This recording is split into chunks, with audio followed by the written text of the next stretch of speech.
Now to the other news of the day. Opposition leader Anthony Albanese is on his nationwide listening tour of Australia, trying to figure out where it all went wrong for Labor at the polls. He's spending a few days in Western Australia, which was never expected to turn strongly for Labor, but certainly was harder hit than they were anticipating. Joining me now is Shadow Assistant Environment Minister Josh Wilson. Mr Wilson, thank you so much for your time. Thanks, Annalise. Nice to be with you. Now, we saw there was a really emphatic win for the West Australian state government in 2017 towards Labor, and many were expecting that to be replicated in WA at the federal polls. What went wrong? Well, we ended up with a status quo result here in Western Australia, which was obviously disappointing for us. We'd like to have made up some ground as part of a push for government, but that wasn't to be the case, and that's why we have to reflect now and listen, learn and work harder as we go forward into the 46th Parliament, hold the government to account and make a stronger case next time. You've been out on the ground since the election campaign and you've been following Anthony Albanese as well. What are people saying to you about why they didn't vote Labor? Well, you hear all sorts of things. I mean, at the end of the day, the result was a close one. The Parliament hasn't changed in its numbers all that much. So you hear from people. We were on the train yesterday, Albo and I and Madeleine King going from Perth down towards Mandurah, and you get some people saying that they're disappointed change didn't occur. You get other people saying, I told you so, and giving you various kinds of advice. I mean, the reality is that the challenges we face here in Western Australia are similar to the national challenges. The economy is relatively weak and fragile. We have actually experienced the worst of wage stagnation here in WA. We have comparatively high unemployment and high underemployment, and those are the kinds of things that people want to see action on. The government ran a successful campaign, and congratulations to them, but it was essentially a nothing to see here, curl up in a ball kind of a campaign. They don't really have a plan for dealing with those problems. They're behind the wheel again, I guess, without a roadmap, and I hope the sat-nav isn't continue to be tuned to sort of trickle-down economics, because that's not working. Was it franking credits? Was franking credits the hardest policy to sell at the election? Is that why people didn't vote Labor?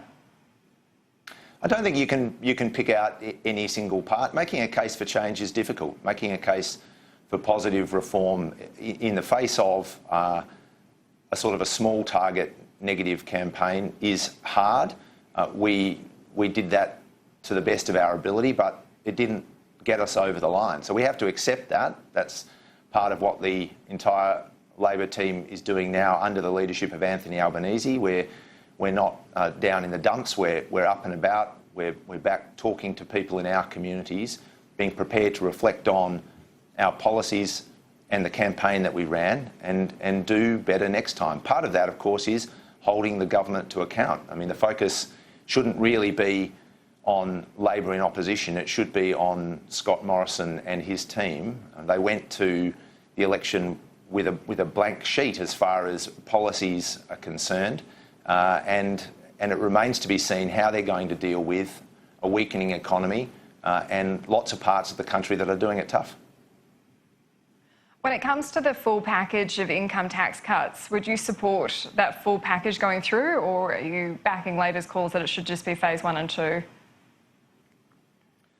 Well, I think what Labor is saying really is the common sense position, and we've always been prepared to see the first tranche of tax cuts delivered. Of course, our proposition was to provide larger tax cuts to lower and middle income households, both because that advances our fairness agenda, but also because it's good for the economy. It's lower and middle income families that actually would spend those gains into the economy, and that's what we need. It really is bananas for the government to say that you have to deal with all of the parts of the package together when some of the parts relate to changes that will not be implemented for 6 or 7 years. I mean, it's completely wrong to say they can't be separated, and it's irresponsible to try and lock in those changes considering the economic circumstances we all face.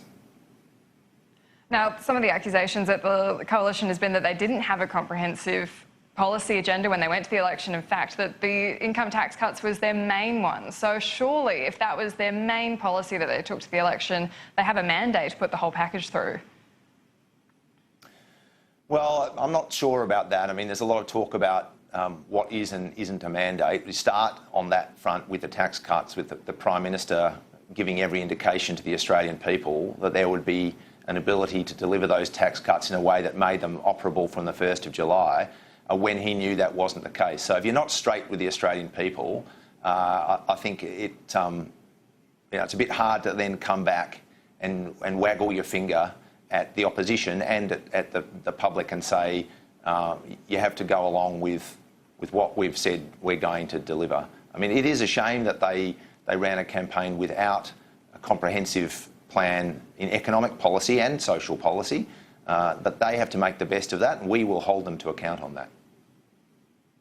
Now, you've taken on a new role, Shadow Assistant Environment Minister. What's your number one priority in your new portfolio?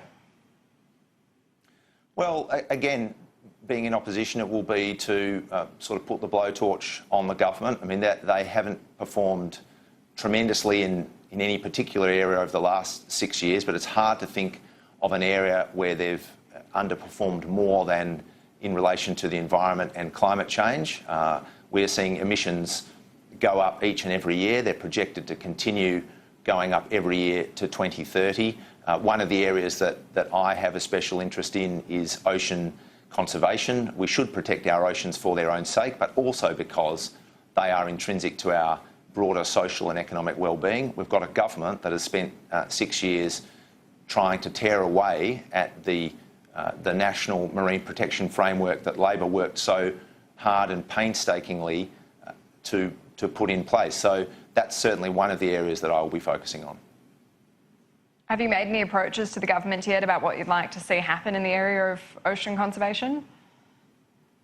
I haven't. It's only been a few weeks, but my views on that are pretty well known. I've spoken in the Parliament a number of times on that issue. I mean, we are responsible for a significant amount of the world's ocean. We've got the largest EEZ, or third largest EEZ in the world when you combine our continental landmass and the oceans for which we're responsible. We have a special role when it comes to Antarctica, and I think also in working with nations in the Pacific to protect their oceans. So that's a case I'm looking forward to prosecuting in this Parliament. Josh Wilson, thank you for your time all the way from WA. Thank you. Now we're going to take a quick break here on Newsday. Coming up next is Sport with Matt Sulo as India's skipper fires up at his own supporters over their treatment of Steve Smith.